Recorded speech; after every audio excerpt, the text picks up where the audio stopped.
Hey guys, welcome to the third and final part of my Raszageth guide.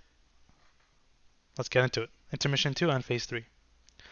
So if you're watching this, you would have already shifting powered prior to this phase. As soon as the phase ended, don't get hit by that. Do not craft mana gem here if you are playing mana gem build, very important. We're going to get into a position and we're going to press Rune of Power straight away for a mini burn on this ad.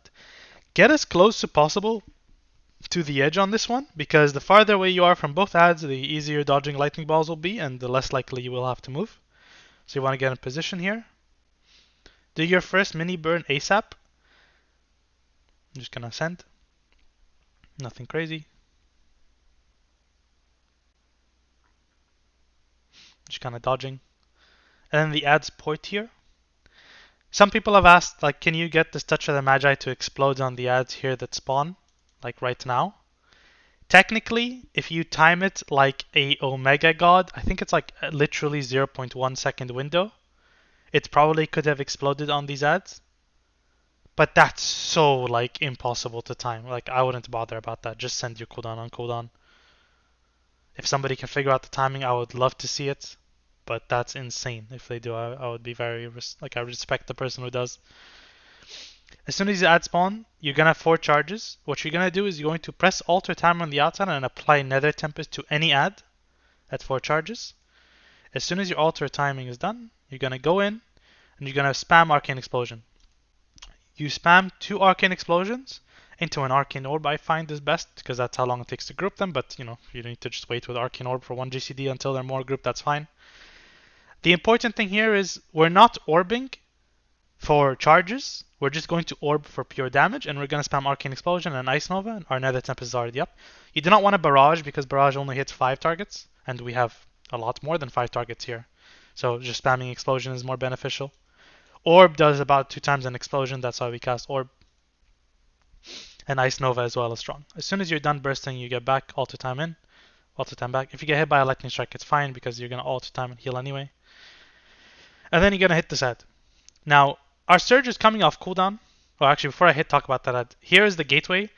Always personal before you take this gateway. Usually it's Mirror Image or Greater Invis. I decide to not because I'm bad and I was a bit distracted. I gateway and I got hit by an orb. The reason you personal is for that orb, but also for this teleport that's going to happen. I do manage to invis because I'm not super bad. I just played a little bad here. So I invis this teleport. You'll see everybody's health here gets chunked. Watch my health versus everybody else. Everyone loses like 40%. Like my druid here lost 40%. Shaman lost 40%. I lost nothing because of this greater invis. It's very free. There's no reason not to do it. Just do it. It helps. Your rune here should be up. My guild killed this ad really fucking fast, so unfortunately, my mini burn here that's going to happen is going to be a lot weaker. I actually don't fully send the mini burn, but hopefully your guild won't have that issue. Hopefully you guys will kind of do more damage. If you're on Reclear, you can actually send your mini burn on the ad here to the left, that you don't see the Colossal Stormfiend that's all the way on my left side here. But that's kind of like a little bit of padding. But my guild just destroys this ad, so I kind of don't even get the full mini burn. You do not send Big Burn, nor do you use a mana gem. That's why I told you not to craft a mana gem in Intermission, because you don't want to accidentally send one out of habit. So we're just going to send a mini burn here. You'll see I just barrage. I don't even touch the Magi. I guess technically I could have touched for like 1 second. I just didn't. I don't know why I didn't, but I didn't. Doesn't matter. As soon as this ad dies, we're gonna we're gonna beta breath and then we're gonna move. Just dodging balls. Breath comes, you move all the way to the right, and then this ad spawns. You just, do damage, no cooldowns, nothing. I like to do a Ring of Frost here, just in case these druids forget to refresh their root. Just kind of hitting this ad. Now this is very important. If you want to copy my timers, you need to make sure that your trinket is 30 to 32 seconds remaining cooldown when this ad dies. And I do recommend following my timers, because I liked my timers. I felt that they were optimal, or pretty much optimal. I unfortunately was telling my guild to stop DPSing for a few seconds. It was already talked about with my raid leader prior. We said that, hey, my trinket is not ready. Can we stop for literally 2-3 seconds? Because everybody's full HP, it just gives me more P3 damage. There's no reason not to. Nobody takes any damage in this phase. Unfortunately, we didn't stop exactly enough. I needed like 3 more seconds to be ideal, but this actually still works. 35 is acceptable. You're going to recraft mana gem. Make sure you're at full charges here. You can spam explosion, or you can spam blast, whatever you want. You're going to evocate here. I could have delayed this evocate by like 1 or 2 seconds, but we're going to evocate during the downtime. Now what you're going to see is that my Siphon Storm actually does expire before my mini burn is complete, and people will ask, why do you even evocate this early if you're going to burn late? The reason is because it's more important, in my opinion, to maintain good DPS uptime on the boss, i.e. not evocating when the boss is hittable, than worrying about 5 seconds of Siphon Storm in our burst. I just don't think that that's valuable, considering especially what cooldowns we have here as soon as evocation is done. So you see, I finished my evocate. I have like 2 seconds spare, so I could have evocated 2 seconds later, I suppose. But as soon as this Storm Shield is removed, you're going to double Lust. You're going to just spam Arcane Blast. You're not going to send cooldowns here straight away. The reason we don't send cooldowns here is because Pot and Trinket are not up yet. I guess Pot is, but Trinket isn't. As I told you, I wanted 2-3 more seconds on my Trinket before it pushed. So ideally here, it'll be 2-3 seconds lower. The moment I see my Trinket at about 8 seconds, I believe it is, or 7 seconds, I start casting my Rune. And we're essentially going to mimic the quote-unquote new opener that we do.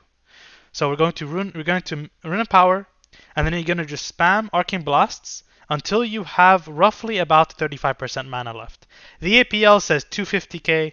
250k is generic number for filling all the profiles.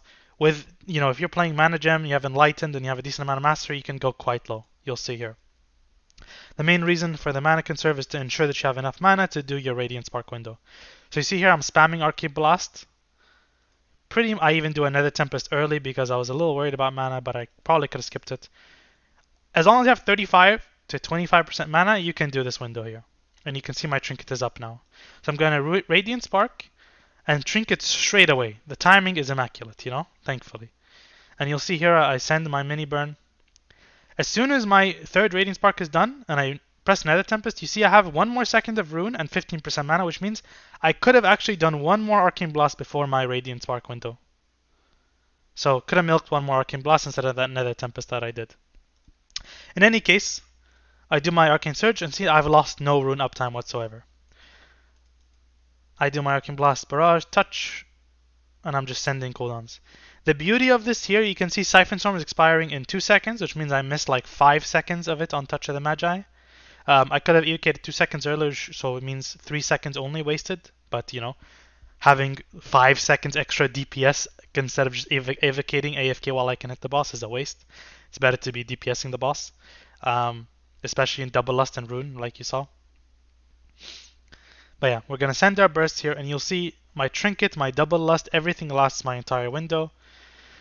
At the very end here, I do not Barrage and Touch, even though it's an Execute, because it's basically slightly inconsistent, and for Mana Gem build, if you just ignore Barrage and Execute in your Touch of the Magi, it's like a 200 DPS loss. I don't care about 200 DPS. I would prefer consistency, because I don't want to mess up. Like the very few times I've been on this boss with Execute, I don't have the muscle memory quite yet to guarantee it's going to land optimally. For 200 DPS, I'm not going to risk it. I'm sorry.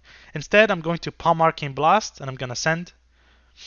And instead, I'm gonna Barrage at the end of this Surge. I don't believe the APL, like if you turn off Barrage at the end of Touch, I don't think the APL actually does the Barrage at the end of your Surge instead, which I think might bridge the gap in that 200 DPS a little bit. I could be wrong. Even if I'm wrong, it's still not going to be more than a 200 DPS loss. And if I'm right, it's less than a 200 DPS loss. So take that as you will. I Barrage at the end of Surge. I do my Orb. Here you just kind of want to wait. Once these orbs come out, you can either Gateway or Shimmer, it doesn't matter. And as soon as as soon as you're out and you're safe, you're going to press Mirror Image and then Shifting Power. Okay? As soon as the shifting is done, you do your mini burn. I don't know why my timer is off here, unfortunate. I was trying a new weak aura, but I know that I need to just send my mini burst. Because the moment you start sending, I had to interrupt the cast there unfortunately a little bit, but it's fine. Now the Tempests, Blast, Touch, Barrage, blah blah blah. As soon as my touch ends, see, like my touch ends and then, the pull is going to happen. I get the pull myself here. My rune is done, so I can just move in the middle for no DPS loss. I get under the boss. Now imagine if I didn't get this pull, right? I would be getting pulled in before my touch is over. If you delayed it by like 5 seconds as my timer suggested, there's no reason to delay, right? Just send it straight away like I did here. My touch finishes and the pull happens. Here you want to shimmer out after the pull, and then to dodge the wave you displace back in. You will not have a second shimmer. I mean, I would have had a second shimmer if I didn't blink in for the pull itself to get in position. But even still, don't shimmer, it's a complete waste. You shimmer it out so you can displace back in, it's completely safe. And then you want to get out a little bit here. This is prime time for soaking tornadoes if you want. You're not doing any damage. You can get 1 or 2 stacks. It's safe. It's a great time to do it. And then you want to evocate because our touch is, it's coming up. Our mini burn is coming up. Here you want to send some Arcane Blast. Maybe build some 4-piece stacks, refresh your 4-piece, whatever.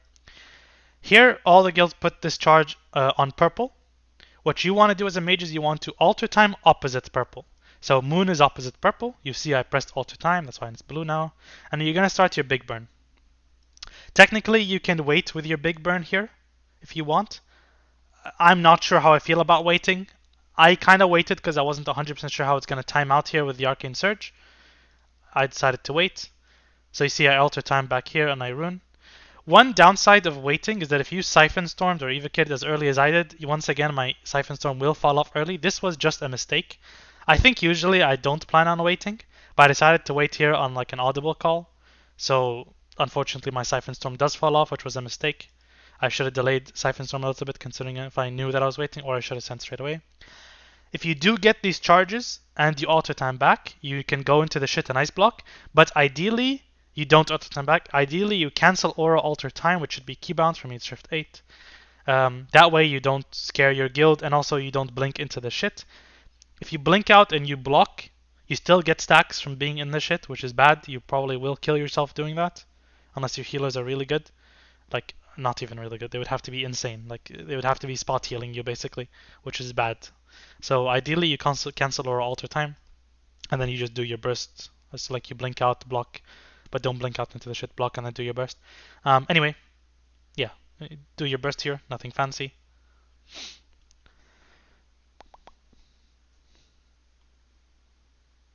This delaying is actually going to bite me a little bit in the ass when we get to the very end of the fight, but you'll see. Once again, I don't do the barrage, I just do the Palm Arcane Blast to finish my touch. And then I barrage instead at the end of Surge. I actually don't here for some reason, probably a mistake. Shifting. And then this pull charge is going to happen, and a Storm Wave is going to happen. You want to personal this pull charge. I've died to this, not pressing it. It does a lot of your health. If you watch everybody's HP here, they're going to get chunked. I invest, so I'm going to be fine. But you see people go as low as 20%, you know? Even a Warlock's almost dying. That's when you know it's fucking going to hit hard. Once again, you shimmer out, and then the wave is going to come, and you're going to displace back in. This one is slightly delayed. What you can do is you can shimmer out, alter time, and then shimmer in, because usually you get time spiral. Even if you don't get time spiral, you will have shimmer. Because you have alter, the shimmer will be free as it's going to get refunded. So you can actually start your mini burn as soon as you shimmer out, and then alter time, blink in, and then blink back out. You can do that too. I delayed once again, which bit me in the ass. But you do your mini burn. Nothing fancy. Storm Wave is coming. This is the hardest one in terms of damage taken. Unfortunately, I mean, you're a mage, so you're just going to shimmer, so it doesn't really matter. As soon as this happens, you go to purple. Everybody goes to purple here, and then whoever gets these charges, they just die. If this charge goes on you, I salute you for your sacrifice. Unlucky. You're just going to die. Don't do weird shit. Don't try to do fancy stuff and like potentially wipe your guild. You're going to die. You can try Ice Block if you still have it. Maybe you survive. Do not shimmer out. Do not move. Just stand still and die. You will wipe your guild if you mess something up. Unfortunately, the Druid in my guild, who was a trial, messed something up for the 4th time in a row. I mean, that's why he failed his trial. Not to diss the guy, but I mean, he kind of messed up here. We almost wiped because of this. This is what happens if you try and greed. But yeah, luckily we move out. I evocate for my final burn. Now, this final burn has trinket, so it's quite important. I held cooldowns for a total of about 10 seconds in this phase, in terms of like after my first mini burn, you know, or after my first big burn, sorry. So I could have actually been sending this one like already, which would have been ideal. But unfortunately I did not. But it's okay. I should have sent it at this timer here, you can tell. Right here I should be sending it, if my timing was good. But it's a little delayed and you'll see that bites me back in the ass. My guild did extraordinary DPS on this boss pre-nerf. If you're post-nerf, maybe this DPS will also still be a little clutch. I got stunned there once again, unfortunately. But you know, just pressing your buttons. I skipped the last AB here because my Radiant Spark timer was running out. And yeah, I mean, I'm kind of just blinking out the soak because I really wanted the kill. I don't care about my rune, I don't care about my DPS at this point. I just want the boss dead. Do not blink out if you care about your DPS. But yeah, the boss dies with Touch of the Magi. I left it like 1 second. If I sent my burst early so it would have been more comfortable, I wouldn't have needed to shimmer out during my burst, etc, etc. I would have done probably like less than 1k more DPS. But it's okay. Boss dies. Congratulations if you made it this far. Yeah, that's pretty much it. I hope this guide is helpful. Check the guild's timer, like check what your expected kill time is, compare your guild's boss HP at the end of phase 2 compared to mine. See how low you are, see how tight your timing is in P3. If it's as tight as mine, I do recommend sending a little bit faster than I do. Like after your first burst should be delayed like I do, but after that maybe send it a little faster, just to ensure that you get everything off. If your guild is slower, you can send on my timers and you'll be fine. Yeah, I hope this helped. If you have any comments, suggestions, please let me know. Thank you as always, and have a good night, I guess. Peace.